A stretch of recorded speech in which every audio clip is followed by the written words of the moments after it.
voilà une petite vidéo pour te montrer un peu l'engin, le Agama A8 Evo. Donc, d'origine c'est un nitro qui a été converti en brushless, d'où la carrosserie du brushless. Alors la carrosserie, c'est pas une carrosserie Agama, c'est une carrosserie de JQ The Car Yellow, mais qui s'adapte parfaitement. Et puis, petite couleur lui vont bien. Donc qu'est-ce qui a été fait dessus? On va faire très simple. Viens ici. Voilà l'engin. Alors qu'on se rapproche. Donc, passer en brushless. Ici, tu as le support moteur qui a été posé avec un moteur surpasse. Donc c'est un 2050. Oh là, ça bouge un peu. En 40-68. Voilà. Je t'ai rajouté dessus le petit ESC qui va bien. Toujours du surpasse. C'est un 120. Donc les prises elles sont en DIN. Donc pour tes lipos. Faut que t'aies des lipos en DIN aussi, forcément. Ou du petit plug, hein, tu vois comme tu veux. Le bac à lipo, il a été mis ici. Alors attention, il est accroché sévère, il bougera jamais. Sous le dessous, donc les 3 trous qui ont été faits, qui ont été fraisés, donc comme ça passe nickel. Et là, ça accepte la plupart des types de lipo, donc tu n'auras pas de soucis. Du côté du cerveau, on a mis du lourd. C'est un Vortex, donc celui-là c'est un 20 kg, alors c'est un monstre, hein, c'est un ultra rapide. Je t'ai rajouté en plus une cornalue, donc comme ça t'auras jamais de problème de ce côté-là. J'ai quand même laissé le support cerveau en carbone. Là t'as le boîtier ratio avec tous les fils qui passent dedans, donc j'ai essayé, comme tu peux le voir, de faire un passage de câble plutôt clean. Voilà, t'as l'interrupteur qui est collé ici, on-off. Collé au double face. Celui-là aussi, il est au double face, mais avant de l'enlever, il va falloir y aller. Le diff central, arrête de bouger. Hop. Donc les modes cadence sont, on va dire, en état classique, il n'y a pas trop d'usure. Pareil pour celle du diff avant, si on voit un peu. Alors on va tourner un peu. Il n'y a vraiment pas énorme au niveau de l'usure. L'autre côté, voilà, il est plutôt pas mal. Et pour l'arrière, c'est pas possible ça. Pour l'arrière,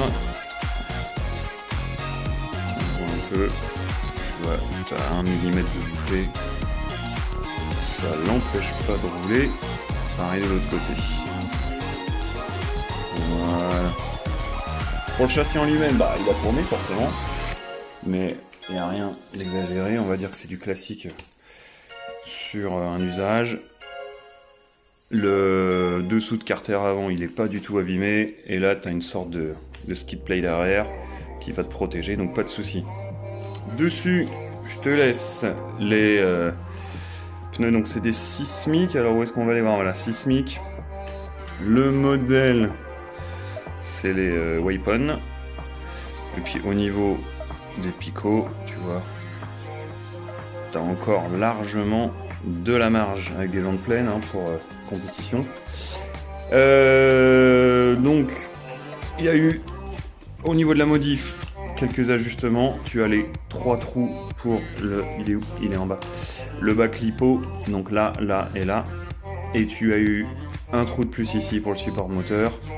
Le support du diff avant il n'a pas bougé, je me suis basé sur l'existant, et le dernier sur l'existant aussi. Au niveau des amortisseurs, on est orienté bâche, on va dire, donc il se pose vraiment comme une crème. Tu as un réglage avec un avant légèrement plus dur que l'arrière, quoique non, l'arrière il a peut-être une huile un peu plus dure. Donc là on est sur c'est du big bore ça. Voilà, avec les soufflets à l'avant. Tu as les bar stabs qui sont devant. Et tu as à l'arrière Les soufflets, je les ai virés parce qu'ils étaient un peu morts, on va dire. C'est toujours la barre stable qui est là. Alors, chose à savoir, celui qui me l'a vendu, il avait, ça se voit ici, il avait serré un peu comme un bœuf ici. Donc en fait là, de toute façon, t'as une hauteur de châssis qui est largement suffisant. Le droit, il va pas jusqu'en haut, donc pas en écrasement. Ton châssis touche le sol, il n'y a pas de problème. Mais tu pourras pas mettre tes triangles plus bas. De toute façon, tu n'en as pas besoin pour ce type de réglage, parce que ça va buter là. Donc il y a ce petit souci au niveau du corps d'amortisseur. Voilà, que te dire de plus, elle est en très bon état. J'ai changé la noix de cardan de sortie de diff arrière. Celle-là, alors elle est vraiment toute neuve, elle a un demi-pack pour le test. Je sais pas si on peut la voir, voilà. Celle-là, elle est vraiment toute neuve. Hop, des deux côtés, donc ça n'aura pas de souci de ce côté-là.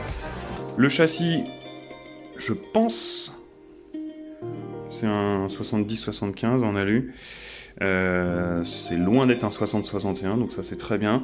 Les supports d'amorto, alors ça c'est du très costaud, on va dire, avant et arrière.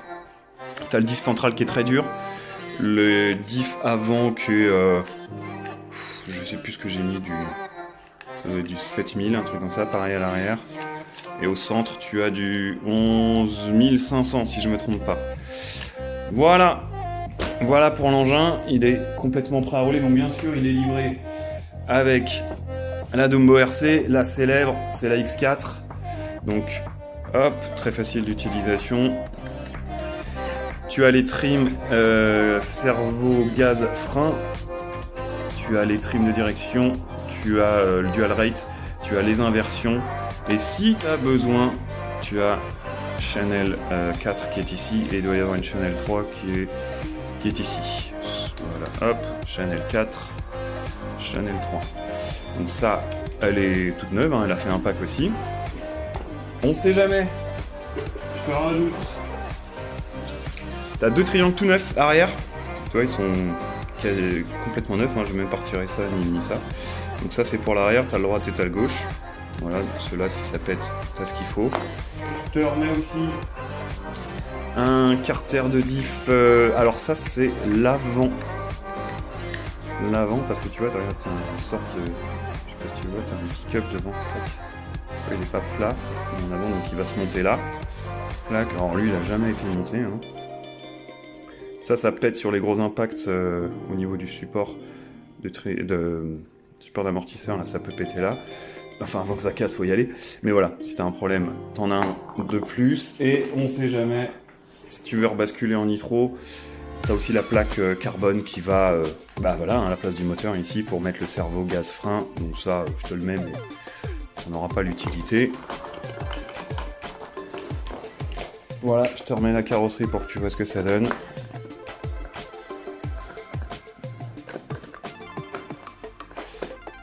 Et on est bon.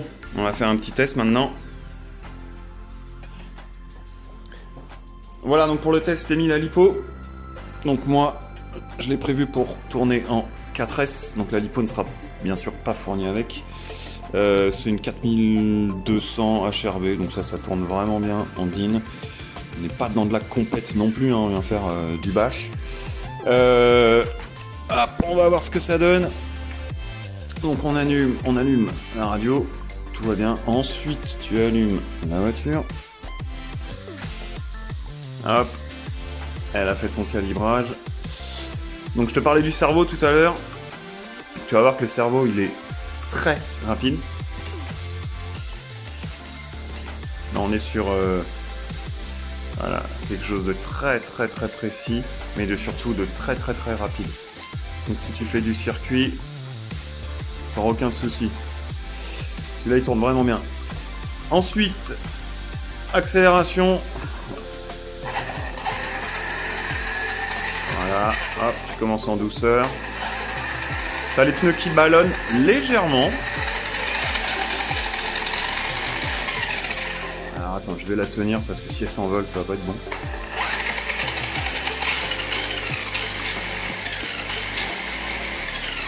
Le frein. marche arrière. Donc elle sera livrée avec carte de prog bien sûr pour faire le réglage, le punch, le start mode, enfin tout ce qui va autour.